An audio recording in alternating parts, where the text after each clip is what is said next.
చిండు ఇక మరి అది అందరూ సిద్ధంగా ఉన్నట్టేనా? చలో ఇక మరి ఆలస్యం ఎందుకు ముందుగాల మహాపత్రికను తీసుకుందాము. మహాపత్రికల ఎవరి జాతకం ఎట్లా ఉంది ఏం కథ ఒకసారి పసిపడదాం.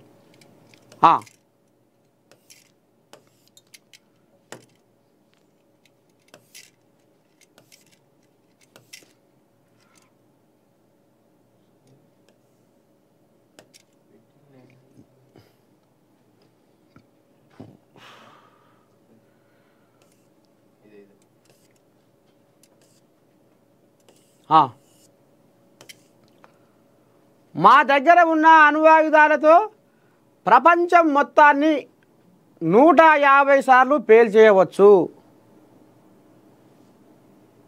మేము కూడా అణు పరీక్షలకు ఏర్పాట్లు ప్రారంభించాం. ట్రంప్ సంచలన వ్యాఖ్యలు. చూస్తుర్రా ఇక అహంకారం, వినాశకాలి విపరీత బుద్ధి. మా దగ్గర ఉన్న అణువాయుధాలతో ప్రపంచం మొత్తాన్ని 150 సార్లు పేల్చేస్తాడట ఈ మొగోడు. వినాశకాలి విపరీత బుద్ధి అంటే గిసొంటోళ్ళ గుణాన్ని బట్టే గిసొంటోళ్ళ మాటలు బట్టి పుట్టింది ఈ సామెత. ఎప్పుడు నాదే ఇగో పైసే, ఎప్పుడు నాదే పైసే, ఎప్పుడు అతకాలం ఉంటుందా కోడల కాలం ఉండదా చెప్పురి. కొన్నాళ్ళు అమాస కొన్నాళ్ళు పుణ్యం అని ఎందుకంటారు? ఇప్పుడు ఈయన పెంక మీద పేర పిచ్చి లెక్క పేలుతా ఉండు. ఇక మా అంత మోదవాళ్ళు లేరు, మా అంత మగోళ్ళు లేరు అని జరాగరాదు లగమైతే తొందర ఎందుకు? స్థానిక సంస్థల ఎన్నికలపై 24న విచారణ ఎప్పుడు నిర్వహిస్తారని సర్కారుకు ప్రశ్నలు. ఇక ఇప్పుడు ఏం చేయాలి? రేవంత్ అయ్యే ఓ దిక్కుంగా కుర్దిలబడ్డ ఏలుకోలు అయ్యిండు. బీసీలకు 42% రిజర్వేషన్లు ఇచ్చే తీర్థము, ఇచ్చే ఎలక్షన్లో పోతామని పెద్ద మనిషి చెప్పుకొస్తుండే. ఇక ఆడనేమో అది నడవంతరాన్ని పోయి ఆగిపోయి పార్లమెంట్లో ఆ ఫైలు కదులుతలేదా? బీజేపీ కోజాగలేమో మేకొంటలేవా? బీజేపీ కోజాగలు సై కొట్టలేవా మేకొంటలేవా? ఇక ఏం చేయాలి? ఈ బిల్లు సలగకుండా ఇటు కాకుండా అయిపోయి ఇప్పుడు పుసుకున్న ఎలక్షన్ పాత పద్ధతిలో పోతే మళ్ళీ ఇంకేమంటారు ఏం కథ అనేది ఇప్పుడు ఆయనకు ఒకటే లోపలనే పిసుక్కుంటా ఉండు. మాట ఇంటి తప్పితే ఏమంటారు ఏమో లోకం. మళ్ళీ పాత పద్ధతిలోనే పోదామంటే అయ్యో ఇదేం బుద్ధి అయ్యా, ఇదేం వ్యవహారం అయ్యా అంటట్టు అటు నుయ్యి ఇటు గొయ్యి అన్నట్టుంది కథ. బీజేపీ కోజాగలేమో ఈ బీసీ బిల్లును మొత్తం తొవ్వకు కంపేసి కూర్చోబెట్టినాయి. ఏది బీజేపీ కోజాగలు ఢిల్లీలో ఇప్పుడు వాళ్ళ చేతుల్లోనే ఉంది ముగుదాడు. ఇట్లా గుంజితే ఆడ ఆగిపోయింది. జరాది సలుబీలు చేస్తే తొవ్వ సాప ఉరుకు పుసుక్కున. మరి ఇది బీసీల రిజర్వేషన్ల కథ పక్కేసుకొని పండుకునే మరి పాత పద్ధతిలో పోదామంటే బీసీ బిడ్డలు అలుగుతారో ఏమో, నా మీద కోపం చేస్తారో ఏమో అనేది ఇప్పుడు ఆయనకు మల్లోటి పడ్డది. ఇక మరి రేపు 7 తారీఖు నాడు క్యాబినెట్ మళ్ళీ కూర్చొని మరి ఏదో షెడ్డో పడ్డో ఏదో మాట్లాడతారట, మంచో షెడ్డో. మరి ఏం వెళ్తుందో రేపు బయటికి ఏం కథో ఏమా అని అక్కడంగా ఆ కథ, ఇగో ఇక్కడంగా ఈ కథ. 6 నెలల లోపే సర్పంచ్ ఎలక్షన్ జరపాలంటే అది ఇంతింత బీసీల బిల్లు కదులుతలేదు మెదులుతలేదు. అది ఎటు ముందర పడకుండా అయిపోయింది కథ. ఇక ఇప్పుడు ఏం చేయాలనో ఏం కథో పడకుండా లేవకుండా అయిపోయింది ఈ స్థానిక సంస్థల కథ. బుల్డోజర్లకు అడ్డంగా పడుకుంటాం, అర్ధరాత్రి ఫోన్ చేసినా అరగంటలో వస్తా. జూబ్లీ హిల్స్ ప్రచారంలో కేటీఆర్. మీ చెల్లె ఈగతో కొడుతుంటే ఈయనకు అర్థమైతే లేదా రాములకు? ఇంటోడు ఈగతోని కొడితే బయటోడు తోకతో కొడతాడు అనేది మర్చిపోయిండా ఎట్లా రాములు? కాళేశ్వరం కథ ఏందో మీ చెల్లె చెప్తూనే ఉండే. చదువు బుడపోరగాలగాక చదువు పంతులు బల్లె చదువు చెప్పినట్టుగా మీ చెల్లె ఊరు తిరిగి ఇప్పుడు జాగృతి జనం బాట పేరు మీద ఊరు తిరుగుతూనే ఉండే. మీ చెల్లె ఏం చెప్తుందో అర్థమవుతలేదా రాములు? ఇంటలేవా? చెవులు వినొస్తలేవా? మీ చెల్లె మీ భాగవతం అంతా మీ బండారం అంతా బయట పెట్టుకుంటూ వస్తుంది. ఆనాడు బీఆర్ఎస్ ఆ మోదీ సర్కారు మీద కొట్లాడలేదు. ఇక అన్నీ ఏదైతే ప్రాజెక్టులు ఉన్నాయో ఆ ప్రాజెక్టులలో కమిషన్లకే సరిపోయింది. ఏవైనా పాలు పతాకము కమిషన్లకే కక్కుర్తి పడ్డరు.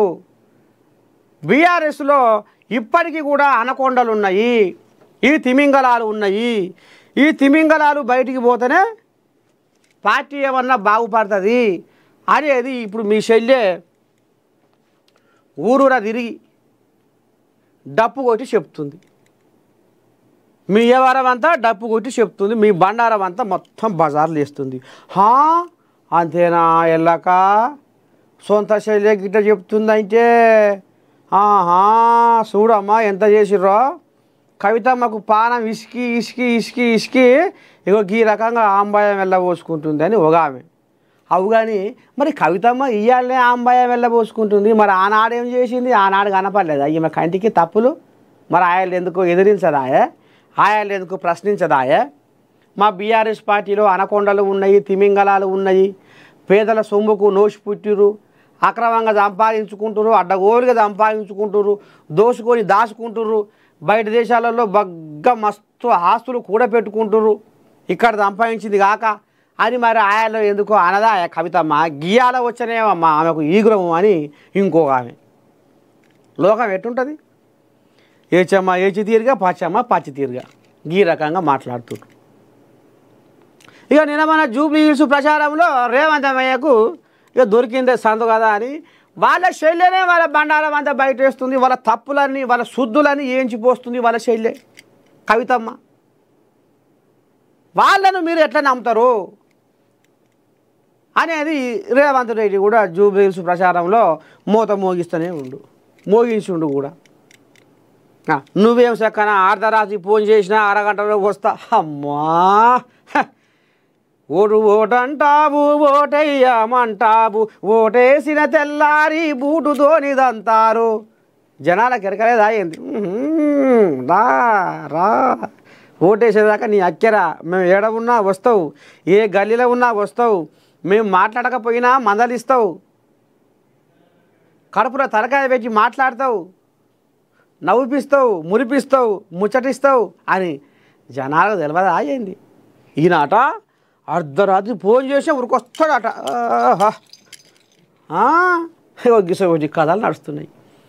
ఎందుకయ్యా రాములు ఇంకా అనవసరంగా నువ్వు ఈ నోరు తీయడ బాపుకుండే ఉంది కానీ నీకు ఏం ఉద్దారకం లేదు, ఏం ఎక్కడికి వచ్చే వ్యవహారం లేదు. తోగ ముడుచుకొని ఉండవలసిందే.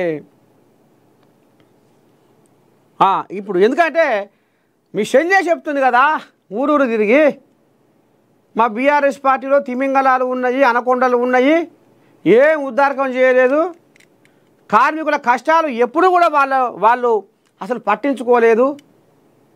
ఆనాడు బీఆర్ఎస్ ప్రభుత్వం విఫలమైంది. అమరవీరుల కుటుంబాలకు 1200 మంది తెలంగాణ కోసం చచ్చిపోతే ఏదో ఆడంగా ఆడంగా 580 మందికి యాలమల్ల అని కతిమొల్లని పారేస్తుంది. కతిమొల్లను ఓరసూపు చూస్తుంది. మరి వాళ్ళ అడ్రస్ తెలవకపోయిందా? వాళ్ళ జాడ తెలవకపోయిందా? ఎట్లా మర్చిపోతుంది? ఇంత అన్యాయమా? అన్యాయం జరిగింది వాస్తవమే అని మీ శల్య కూడా అమరవీరుల స్తూపం సాక్షిగా మాట్లాడే క్షమాపణ కోరుతున్నా అని చెప్పి, మా అన్న చేసిన ఉద్దారకం, మా అయ్య చేసిన ఉద్దారకానికి నేను క్షమాపణ కోరుతున్నా. అమరవీరుల కుటుంబాలకు నష్టం జరిగింది. నిజంగా కూడా అమరవీరుల కుటుంబాలకు న్యాయం జరగవలసి ఉండే. ఎందుకంటే వాళ్ళు ప్రత్యేక తెలంగాణ కోసము ఎన్నో పడరాని పాటలు పడుకుంటా ఆఖరి కోస్తల కల్లా ప్రాణాలే ఇచ్చిర్రు. ఇక ఇంతకంటే ఇంకెక్కువ ఏం కావాలి? తెలంగాణ కోసం వాళ్ళ ప్రాణాలే ఇచ్చిర్రు. మరి ఆ అమరవీరుల కుటుంబాలను ఆదుకోవాల్సిన అవసరం లేదా? కొత్తది గొర్రెల మడుగు, పాతది బర్రెల మడుగు. తప్పు జరిగింది వాస్తవమే. బీఆర్ఎస్ హయాంలో తప్పు జరిగింది వాస్తవమే. అమరవీరుల కుటుంబాలకు అన్యాయం జరిగింది యథార్థము అని మీ చెల్లె అమరవీరుల స్తూపం సాక్షిగా పబ్బది బట్టి తెలంగాణ సమాజానికి క్షమాపణ చెప్పే. చూడలేదా నువ్వు సోషల్ మీడియాలో కోడై కూసే? నువ్వు ఇవాళ కళ్ళబోలి మాటలు ఇస్త్రీ పెడతా ఉన్నావు. ఎవరు నమ్ముతారు నిన్ను? నమ్ముతారా రాములు?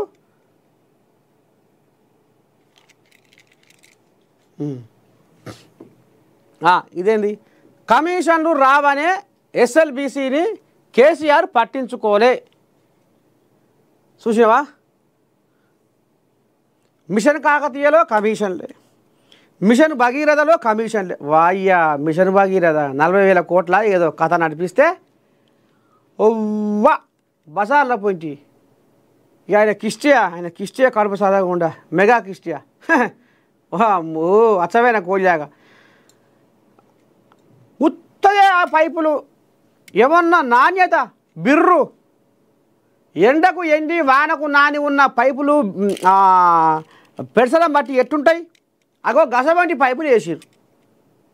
ఇక ఆ పైపులు చల్లకుండా మిషన్ భగీరథ, ఇక ఆ పైపులు చల్లకుండా శిమ్ముడు జిమ్తే నీళ్ళు నీ దండం పెడితే ఆకాశానికి ఎగిరినాయి నీళ్ళు. రోడ్లన్నీ ఆగం, రోడ్లు మొత్తం చెరువులైనాయి. ఆగం జగన్నాథం అన్న స్కామే. మిషన్ కాకతీయలో స్కామే చేస్తుంది, మిషన్ భగీరథలో స్కామే చేస్తుంది, కాళేశ్వరంలో స్కామే చేస్తుంది.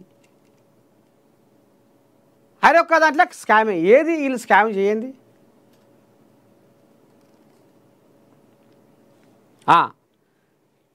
ఆఖరికి వస్తారకల్లా ఎస్ఎల్బీసీని ఇది ఇక నిన్న రేవంత్ అయ్య కూడా అన్నట్టుండగా 10 ఏళ్ళల్లో శ్రీశైలం ఎడమగట్టు కాల్వ ఎస్ఎల్బీసీ టన్నెల్ పనులను ఎట్టి పరిస్థితుల్లోనూ పూర్తి చేయాలని ప్రభుత్వం దృఢ సంకల్పంతో ఉందని ముఖ్యమంత్రి రేవంత్ రెడ్డి పునరుద్ఘాటించారు. ఎన్ని అడ్డంకులు వచ్చినా తొలగించుకుంటూ ఈ ప్రాజెక్టును పూర్తి చేస్తామని స్పష్టం చేశారు.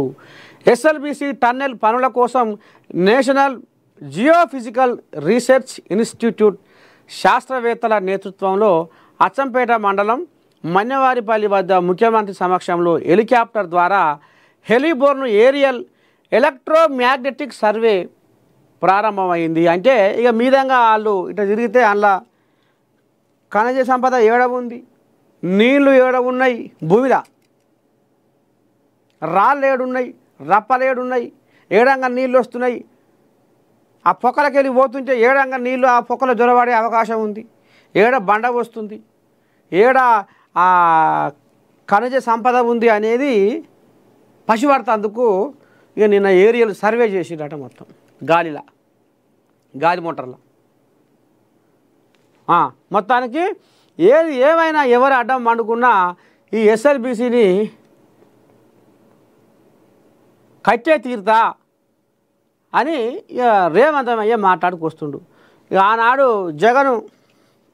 జగను పోతిరెడ్డి పాటకు పొక్క పెట్టి నీళ్లు గుంజుకపోతుంటే నమో నారాయణ ఆంధ్ర రొయ్యల పులుసు నమో సక్కదనాల గుమగుమ వాసన వచ్చే చేపల పులుసే మాకు ప్రజల ప్రాణాలు మాకు ఎక్కరలేదు, ప్రజల పాడి పంటలు మాకు ఎక్కరలేదు, మాకు కావలసినవి ఆంధ్ర రొయ్యల పులుసు చేపల పులుసు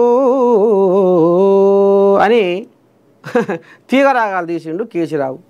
ఇక ఆయనేమో పోతిరెడ్డి పాడుకు పొక్క పెట్టి నీళ్ళని గుంజుకొని పోయిండు. గిసపోని కథ సల్లగా ఉంది.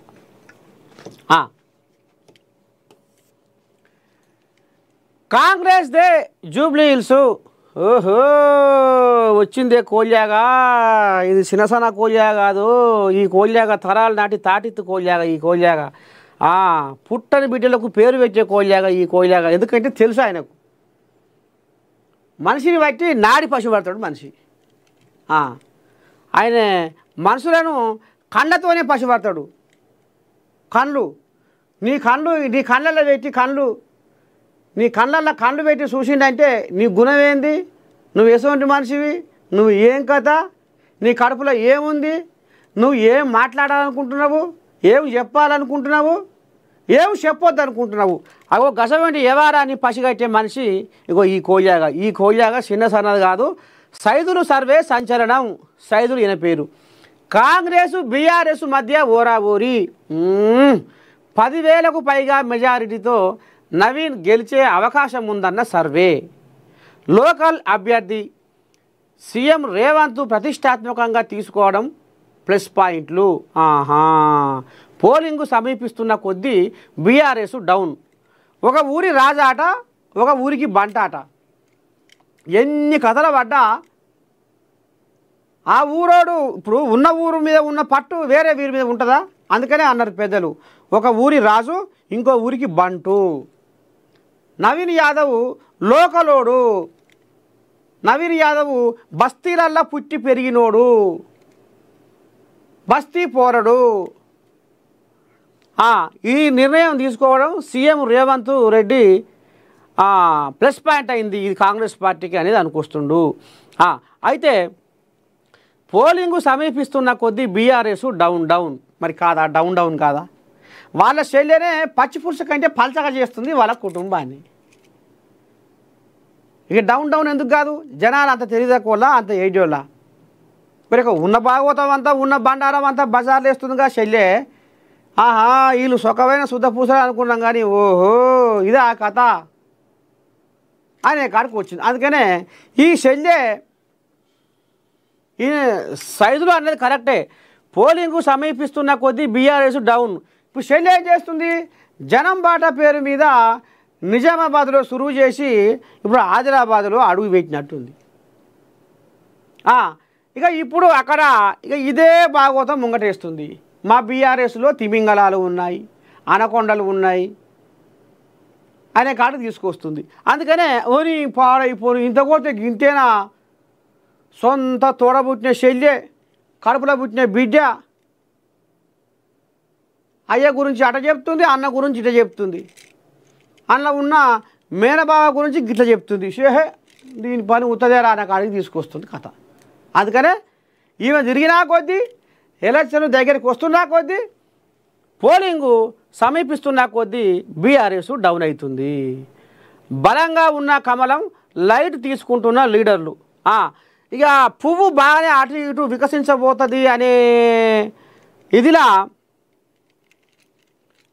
కోజాగలని కాడెత్తేసినాయట. అంటే వాటికి లేదు ఏమంటారు చూడు, గతి లేని సంసారం చేయవచ్చు కానీ శృతి లేని సంసారం చేయలేము. ఇప్పుడు బీజేపీలో గదే కథ అవుతుంది. శృతి లేదు నాయకులకు. ఇక ఇంట్లో ఇప్పుడు ఇంకో మాట ఏంటంటే, ఇక ఇప్పుడు బీజేపీ కోళ్ళదాగలు కాడెత్తేసి కారుకు వంత వాడుతున్నాయి అనేది కూడా గుసగుస నడుస్తుంది. చూద్దాం మరి రేపు ఇంకేమొస్తుందో బయటికి. అంటే జనాలు అనుకుంటున్నా గుసగుస. శృతి లేని సంసారం చేస్తున్నాయి బీజేపీ కోళ్ళదాగలు. అందుకనే అది వెనకబడ్డది. జూబ్లీ హిల్స్ హస్తగతం అవుతుందని సైదులు సర్వే తేల్చి చెప్పింది. ఈ నెల 11న పోలింగ్ జరుగుతుండగా 9వ తేదీతో ప్రచారం ముగియనుంది. ఈ క్రమంలో ప్రీ పోల్ సర్వేలు ట్రెండ్ను చెబుతున్నాయి.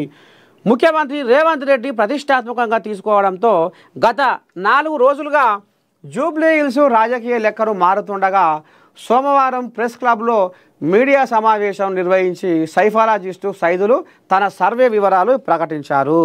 సైదులు సర్వే ప్రకారం కాంగ్రెస్ పార్టీ జూబ్లీ హిల్స్లో ఇప్పటి వరకు ఆధిక్యంలో ఉంది. బీఆర్ఎస్ కంటే 5.7% మొగ్గు కాంగ్రెస్కు ఉందని ఈయన నికరమైన ఆలోచన నిశ్చితమైన పరిశీలనలో తేలిందట.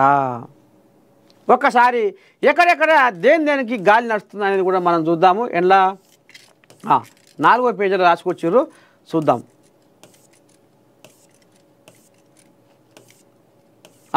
ఇగోది కాంగ్రెస్దే జూబ్లీ హిల్స్. ఇంకా చూస్తుర్రా, జూబ్లీ హిల్స్ నియోజకవర్గం 45.1 కాంగ్రెస్, 15.3 బీజేపీ, 39.4% బీఆర్ఎస్. ఇంట్లో డివిజన్ల వారీగా ఇది లెక్క. చిన్న కోజా ఏం కాదు మరి. సైదులు సర్వే ప్రకారం బోరబండలో బీఆర్ఎస్ అవా ఉండగా మిగతా అన్ని డివిజన్లలోనూ బీఆర్ఎస్ కన్నా కాంగ్రెస్ మెరుగ్గా ఉంది. షేక్పేటలో 44.6% కాంగ్రెస్కు, 40.5% బీఆర్ఎస్కు, 14.8% బీజేపీకి ఉంది. ఏడా షేక్పేటలో. షేక్పేట బస్తీలో 44.9% కాంగ్రెస్కు, 41.3% బీఆర్ఎస్, 13.6% బీజేపీ. ఇక ఇది ఇట్లా పోయింది. యూసుఫ్గూడలో 45.2 కాంగ్రెస్కు, 37.2 బీఆర్ఎస్కు. ఎందుకంటే యూసుఫ్గూడ ఈయన సొంత అంటే ఈయన పుచ్చి పెరిగింది అక్కడనే, అందుకనే ఈయన ఎక్కువ నూక్కొచ్చింది. ఉంటారు కదా అభిమానులు, అరే మా ఇంటి పక్కలోడు, మా ఆడకట్టోడు, మా బస్తోడు, మేము కూతేస్తే కూతపెట్టు దూరం ఉన్న మా నవీన్ అన్న అన్నట్టుగా అట్లా పోతుంది కథ. మా చిన్న సన్న కోజా ఏం కాదు, బాగా పసివచ్చింది.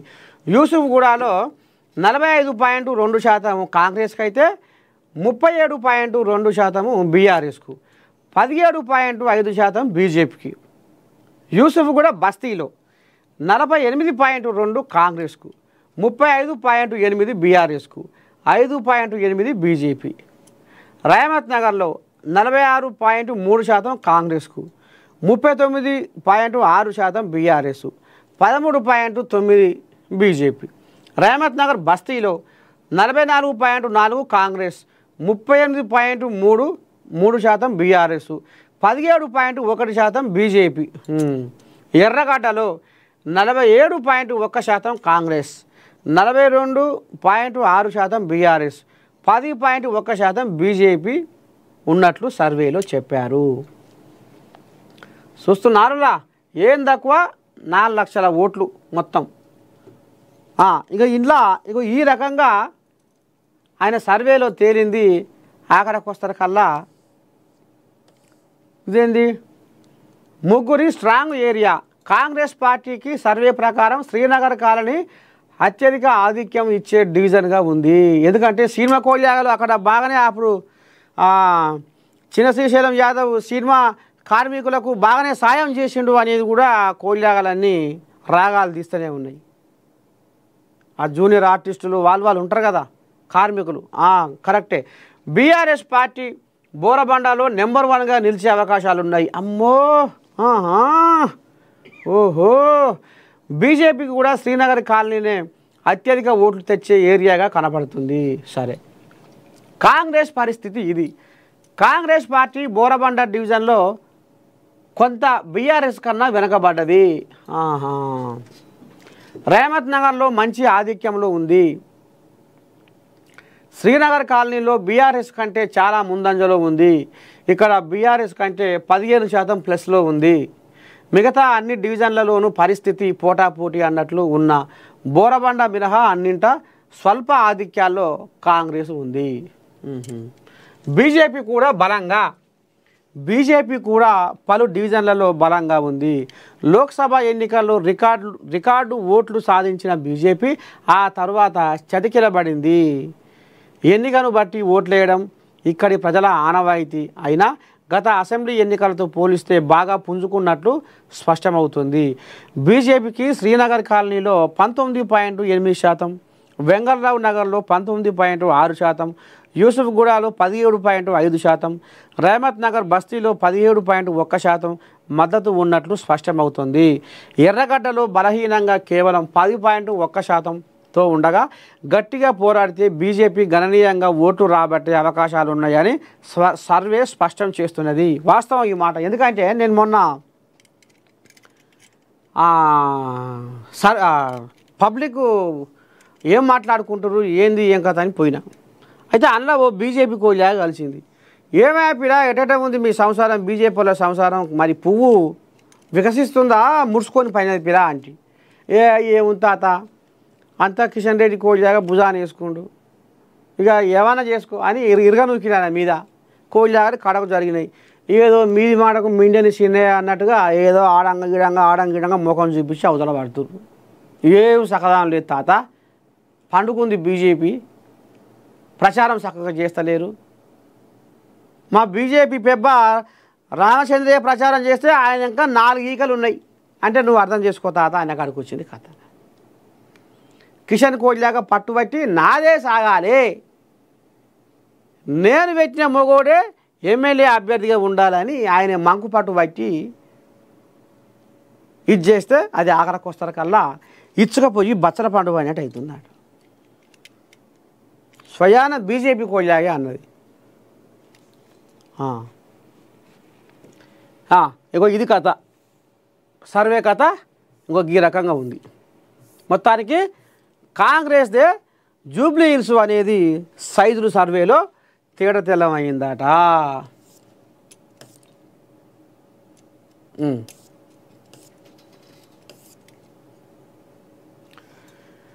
మాటలకందని మహావిషాదం, చేవేళ్లలో ఘోర ప్రమాదం, 21 మంది దుర్మరణం, బస్సును ఢీకొన్న లారీ, కంకరలో కలిసిపోయిన ప్రాణాలు, మృతుల్లో బస్సు లారీ డ్రైవర్లతో పాటు మహిళలు చిన్నారి, డ్రైవర్ నిర్లక్ష్యం కారణంగానే ప్రమాదం, కన్నీరు పెట్టిస్తున్న దృశ్యాలు, 10 మందికి పైగా కంకర కిందే సమాధి, కాపాడమంటూ మరికొందరి ఆర్తనాదాలు.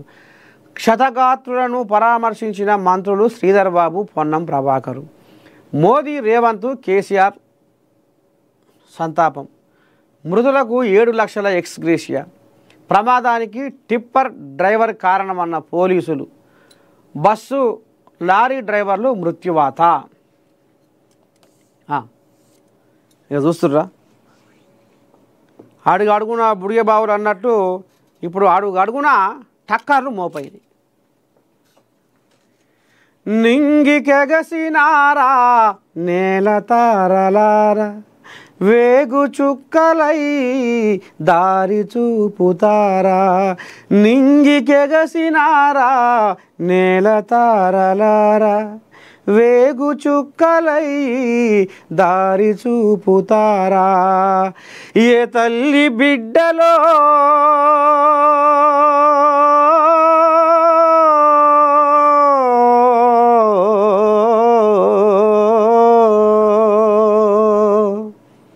ఏ తల్లి బిడ్డలో భూతల్లి నుదిటిపై మీ గుండె నెత్తుటితో బొట్టు పెట్టిపోతిరు, మిమ్ముగన్న తల్లిదండ్రులు ఎక్కి ఎక్కి ఏడ్చెను,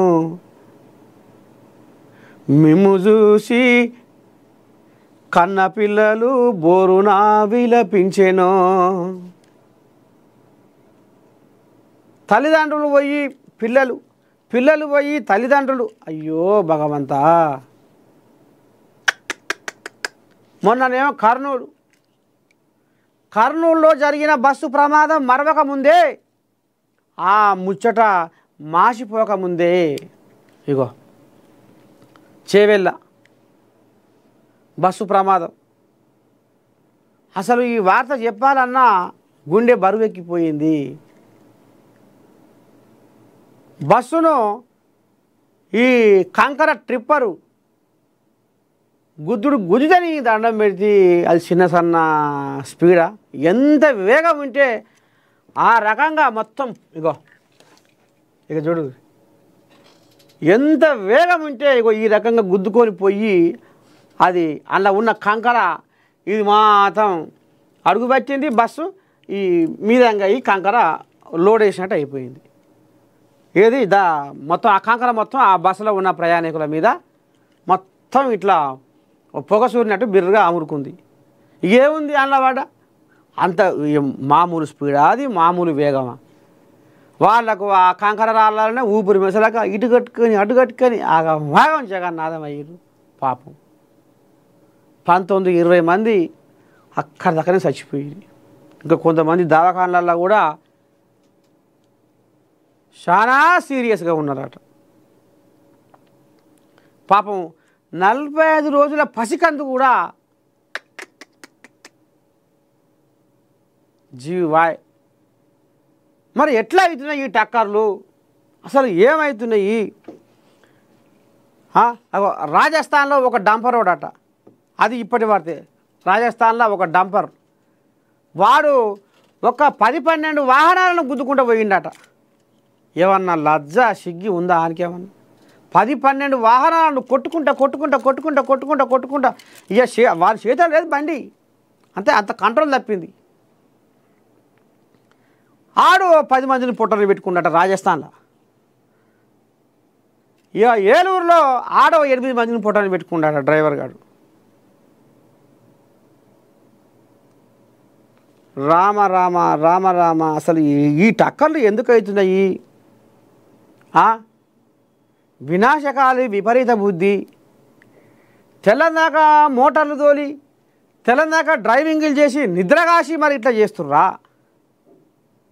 పోవాలి పోవాలి పోవాలి పోవాలి, రావాలి రావాలి రావాలి రావాలి. ఇంకో ట్రిప్ చేసుకుంటే 10 రూపాయలు వస్తాయి. ఒకటే ట్రిప్ చేస్తే 100 రూపాయలేనా? ఇంకో ట్రిప్ చేస్తే 200 వస్తాయి. అంటే అత్యాశ మనిషికి, అదొకటి. వేగం అదొకటి. ఇక రోడ్లు కూడా ఈ వంకర టింకర రోడ్లు కూడా ఉండడం కూడా ఈ ప్రమాదాలకు కారణమవుతుంది. మూలమలుపుల కాడ కూడా మనలో రయ్య ఇట్లా కట్టుకోతారు మొగోడు. మూలమలుపుల కాడ కూడా స్పీడ్గా పోయి ఇట్లా కట్టుకోతే బండి ఎటు పోతుంది? ముద్ది ఇటు ఒప్పలిస్తుంది. అంటే మూలమలుపులు వంకర టింకర రోడ్లు కూడా ప్రమాదాలకు కారణమవుతున్నాయి. తెల్లందాక డ్రైవర్లు నిద్రగాసి డ్రైవింగ్ చేయడం కూడా పొద్దుగాల వాళ్ళకు తెల్లందాక నిద్ర కాసి పొద్దుగాల ఇక రేఖల వరంగా 3, 4, 5 అయిందంటే ఇక వాళ్ళకు కూర్పాట్లు వస్తుంటాయి. అయినా వాడికి పోవాలన్నా, పోయి మళ్ళా ఇంకో కిరాయి కొట్టాలన్నా, ఇట్లా ఆ రకంగా కూడా ప్రమాదాలకు కారణాలు అవుతుండ్రు. ఇక కొంతమంది తాయి తడిపి కూడా బండ్లు నడుపుతున్నారని అంటుర్రు. తాయి మొత్తానికైతే పాపం అటు కర్నూలు బస్సు ప్రమాదాన్ని మరవక ముందే ఇప్పుడు చేవెళ్ళ బస్సు ప్రమాదం అనేది ఇవాళ తెలంగాణ కాదు యావత్ భారతదేశాన్ని మొత్తం ఇట్లా కుదిపేసింది. ఆ బస్సులో ఉన్నోళ్ళు మమ్మల్ని కాపాడుర్రి ఇక చచ్చిన మొత్తం చచ్చిపోయారు ఆ కంకర మీదంగా పడి 19 మంది. ఇక కొద్ది మళ్ళీ అయితే రాళ్ళు రప్పలు తలిగి వాళ్ళకి చర్మాలు మొత్తం ఏం రక్తాలు కారుతున్నాయి. కాపాడుర్రి కాపాడుర్రి కాపాడుర్రి అనే వాళ్ళ అరుపులు కాదు, వాళ్ళ సప్పుడు కాదు.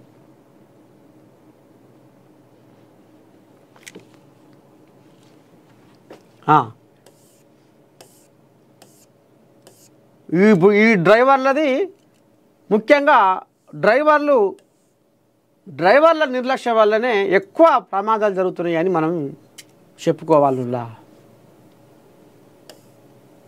కానీ దీన్ని మరి కట్టడి ఏ రకంగా చేస్తారు, ఎట్లా చేస్తారు అనేది ప్రభుత్వం దీని మీద ఆలోచన చేయాలి.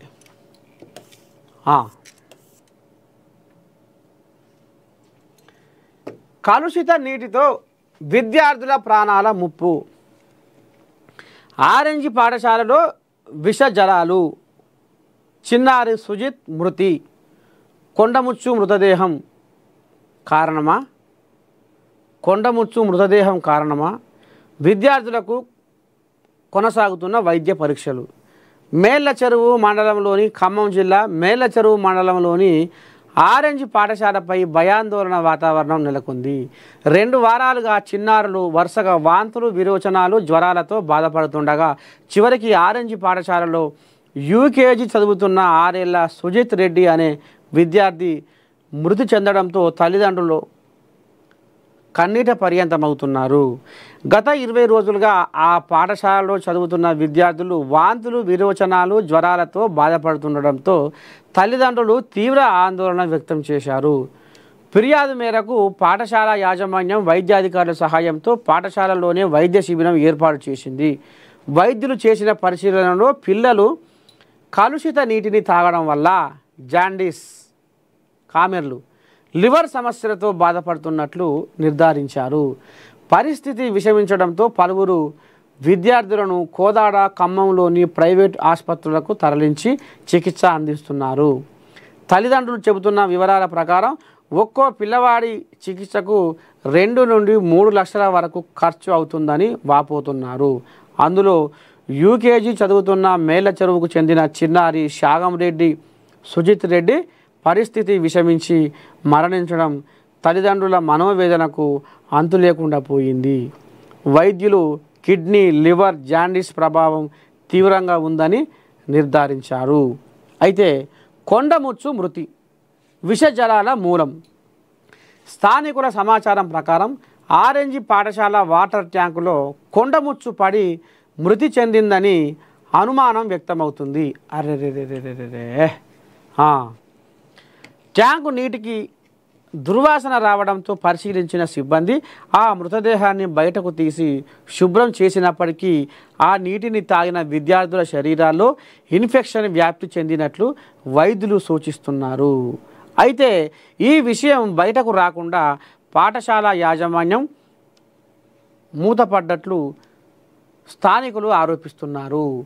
మా పిల్లలు బలైపోయారు, పాఠశాల వాళ్ళు తమ తప్పు దాచుకున్నారు, ఇది నిర్లక్ష్యం కాదు, నేరం అని తల్లిదండ్రులు మండిపడుతున్నారు.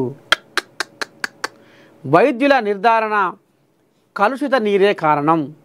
అక్టోబర్ 7 నుండి 30 వరకు వైద్య శాఖ అధికారులు పాఠశాలలో వైద్య శిబిరం నిర్వహించారు. విద్యార్థుల రక్త నమూనాలను సేకరించి పరీక్షించిన తర్వాత కలుషిత నీరు తాగడం వల్లే విద్యార్థులు జాండీస్, లివర్, కిడ్నీ సమస్యలకు గురయ్యారని నిర్ధారణ చేశారు.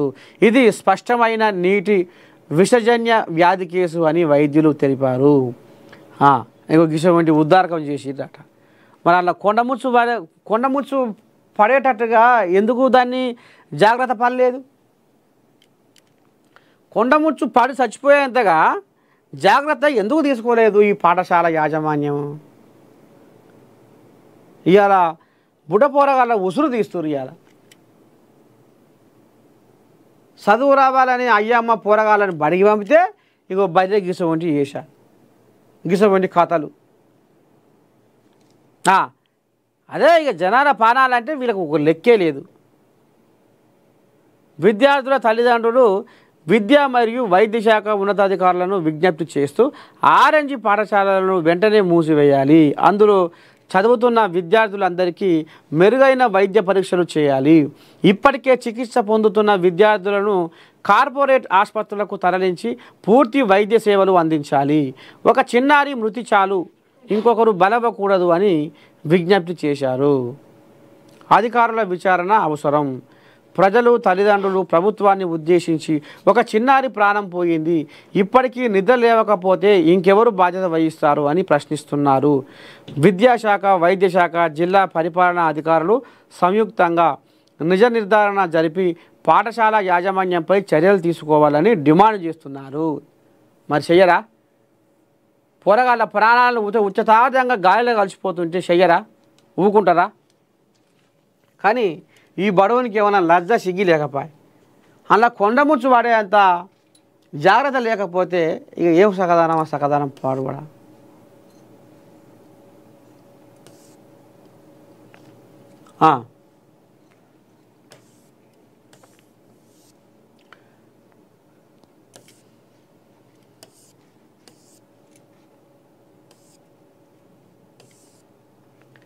కాళేశ్వరం కమిషన్ సొమ్ముతో బీఆర్ఎస్ కుట్ర, కాంగ్రెస్ ప్రభుత్వాన్ని కూలదోయడానికి పన్నాగాలు, 500 రోజుల్లో ఎలా కూలుస్తారో చూస్తా, జూబ్లీహిల్స్ ప్రచారంలో మంత్రి పొంగులేటి.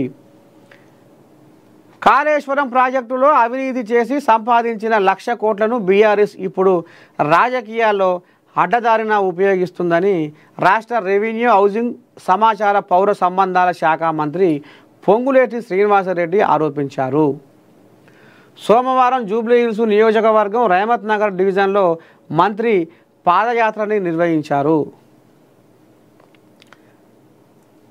ఎస్పీఆర్ హిల్స్ నుంచి జెండా కట్ట, కార్మిక నగర్, వినాయక నగర్ తదితర ప్రాంతాల్లో ఆయన ఇంటింటికి తిరిగి విస్తృతంగా ప్రచారం నిర్వహించి కాంగ్రెస్ అభ్యర్థి నవీన్ యాదవ్ను గెలిపించాలని కోరారు. ఈ సందర్భంగా మంత్రి మాట్లాడుతూ కాళేశ్వరం కమిషన్లతో జూబ్లీహిల్స్ ఉప ఎన్నికలో కాంగ్రెస్ను ఓడించాలని బీఆర్ఎస్ ప్రయత్నిస్తుందన్నారు. ఆ అవినీతి సొమ్ముతోనే బీఆర్ఎస్ విచ్చలవిడి ప్రచారం చేస్తుందని ఆరోపించారు. 500 రోజుల్లో ప్రభుత్వానికి ఏమైనా జరగవచ్చునంటూ కేటీఆర్ చేసిన ప్రకటనను ప్రస్తావిస్తూ 2 సంవత్సరాలు పూర్తిగానే కాంగ్రెస్ ప్రభుత్వాన్ని 500 రోజుల్లో ఎలా కూలుస్తారని ప్రశ్నించారు. జూబ్లీహిల్స్ నియోజకవర్గంలో బీఆర్ఎస్ అవినీతి సొమ్ము ఏరులై పారుతుందని, ఓడిపోతామని తెలిసి ఆ పార్టీ నాయకులు అవాకులు చవాకులు పేలుతున్నారు. విజ్ఞులైన ఓటర్లు గత 10 ఏళ్లలో నాటి ప్రభుత్వం ప్రజలకు ఈ ప్రాంతానికి ఏమి చేసిందో గమనించాలన్నారు. ఉచిత బస్సు మొదలుకొని ఎన్నో సంక్షేమ పథకాలు అమలు చేస్తున్న కాంగ్రెస్ అభ్యర్థి నవీన్ యాదవ్ను మంచి మెజారిటీతో గెలిపించాలన్నారు. 10 ఏళ్లలో చేయని అభివృద్ధి ఇప్పుడు బీఆర్ఎస్తో ఏం జరుగుతుందని ప్రశ్నించారు. ఓట్ల కోసం వచ్చే బారాస నాయకులను ఇంతవరకు ఏం అభివృద్ధి చేశారో చెప్పాలంటూ ప్రశ్నించాలని మంత్రి ప్రజల్ని కోరిండట.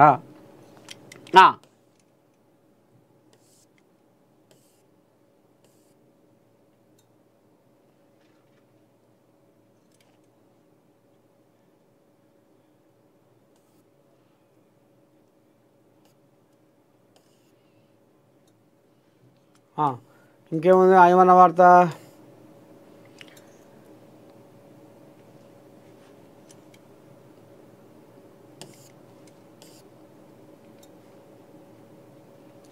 ప్రజావాణి దరఖాస్తులు సత్వరం పరిష్కరించాలి.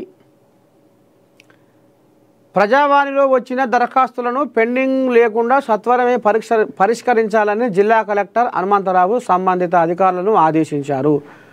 సోమవారం రోజు కలెక్టరేట్ సమావేశ మందిరంలో జరిగిన ప్రజావాణి కార్యక్రమంలో రెవెన్యూ అదనపు కలెక్టర్ వీరారెడ్డి, స్థానిక సంస్థల అదనపు కలెక్టర్ భాస్కర్ రావులతో కలిసి జిల్లా కలెక్టర్ వివిధ ప్రాంతాల నుండి 68 ఆర్జీలను స్వీకరించారు. ప్రజావాణిలో వచ్చిన దరఖాస్తులను సంబంధిత అధికారులు పెండింగ్ లేకుండా ఎప్పటికప్పుడు పరిశీలించి పరిష్కరించాలన్నారు. అందులో రెవెన్యూ శాఖ 56 ఎంప్లాయ్మెంటు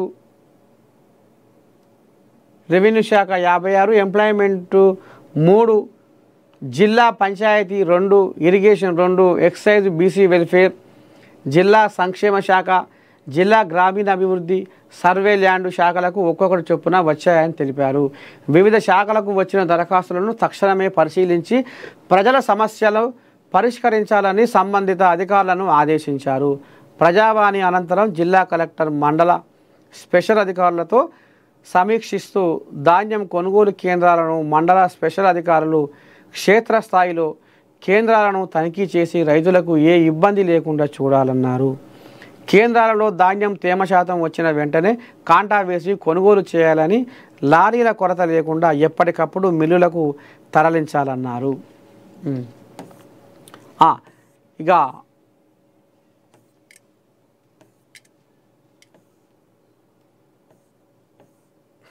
ఇంకేముంది?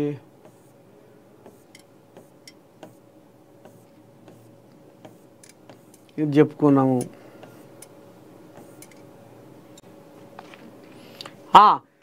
ప్రభుత్వాలు రైతులను ఆదుకోవాలి. ఎమ్మెల్సీ కవిత. అమ్మా కవిత కవిత కవిత వసవస వసవస అని రెక్కలు ముక్కలు చేసుకొని నువ్వు పత్తి ఏరినవా కవిత? నువ్వు కూలి మనిషి లేక గోసి పెట్టుకొని నువ్వు పత్తి చేన జ్వరవాడి నువ్వు పత్తి ఏరినవా కవిత? నువ్వు పత్తి ఏరి ఏరి నీ చేతులకు బొగ్గలు వచ్చినాయా కవిత? నువ్వు ఎర్రటి ఎండలో నువ్వు వంగబడి పత్తి ఏరుతుంటే నీకు పెద్దలు యాదికొచ్చినా కవిత? ఇక మరి వానదేవుని కోపానికి ముసురు ముసురు ముసురు పట్టగాని నానుకుంటా నువ్వు కవిత పత్తి ఏరుతుంటే నీకు సుక్కలు కనిపించిన కవితమ్మో? నీకు ఎంత కష్టం వచ్చే కవిత అటు అయ్యకు ఎడవాసివి ఇటు అన్నకు ఎడవాసివి అటు బావ మీద నిందలు మోపితివి కవిత నువ్వు 10 ఏళ్ళు పార్టీ అంటు పెట్టుకొని ఉంటే ఏ పంచాయతీ లేదు కవిత ఇవాళ ప్రజల సొమ్ముకు నోసి పుట్టిరు బీఆర్ఎస్లో అనకొండలు ఉన్నారు తిమింగళాలు ఉన్నారు అంటున్నావు ఈనాడు కవిత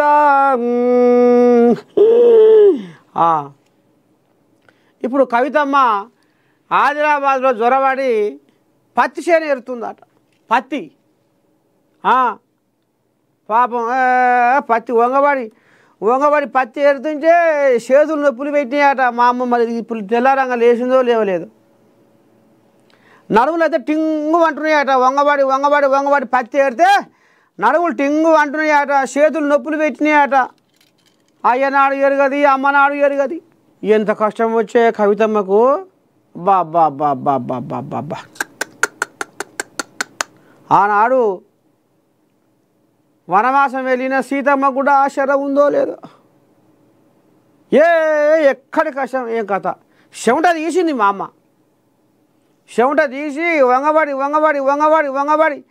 ఇక నడువులే లేస్తలేవట వంగబడి పచ్చేస్తే ఇక చేతులు మొత్తం గుంజుతున్నాయట పాపం మరి దవాఖాన పోయిందో పోలేదో పాపం కవిత అంటే కవిత అబ్బా ఇవాళ ఇక అయ్యకు అన్నకు ఎడవాసి బావ మీద నిందలు బదనాలు మోపి బయటకు వచ్చినాక అన్నీ ఆదుకొస్తున్నాయి కవితకు 10 ఏళ్లలో బీఆర్ఎస్లో చేసిన తప్పులు మాత్రం ఆమె కంటికి కనపడలే ఆయలా పళ్ళు మీద పళ్ళు పెట్టి ఒక్క మాట కూడా బయట పెట్టలే గీయాల మాట్లాడుతుంది కవితమ్మ జనాలు అలా తిరుక్కుంటా అయితే ఇప్పుడు ఈ మా తల్లి ఆదిలాబాదులో అడుగుపెట్టి పత్తి ఏరిందట ఈమె ఇక వీళ్ళకు ఫోన్లు కూడా చేసిందట కలెక్టర్కు ఫోన్లు చేసిందట ఇంకోళ్ళకో ఫోన్ చేసిందట రైతులను ఆదుకోరి అని ఢిల్లీలో కూడా నాకు తెలిసిన వాళ్ళు ఉన్నారు వాళ్ళకు కూడా ఫోన్ చేస్తా అన్నదట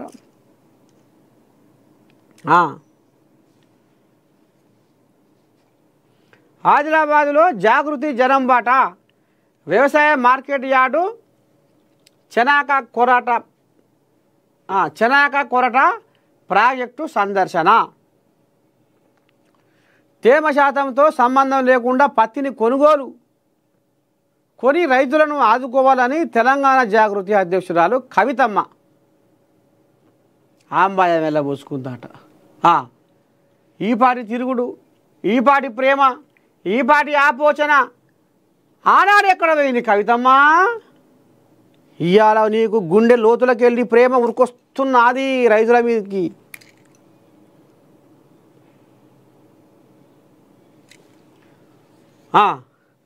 కవితమ్మ కథ గిట్ల ఉంది కవితమ్మ గురించి చెప్పుకుంటే ఇక ఒడవని చరిత్ర కానీ ఇక పో తల్లి ఇక పో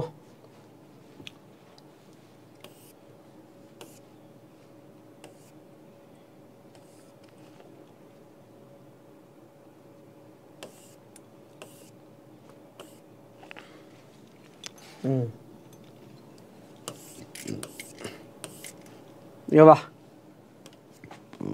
మొత్తానికి మార్నింగ్ న్యూస్ విత్ నర్సయ్య తాత మధ్యాహ్నం మోతా కార్యక్రమానికి సెలవు తీసుకుందాము రేపు పొద్దుగాల మళ్ళా కలుసుకుందాం అంతవరకు మీరు ఏం చేయాలి చూస్తూనే ఉండాలి మన నేను ఉంటా శనార్థి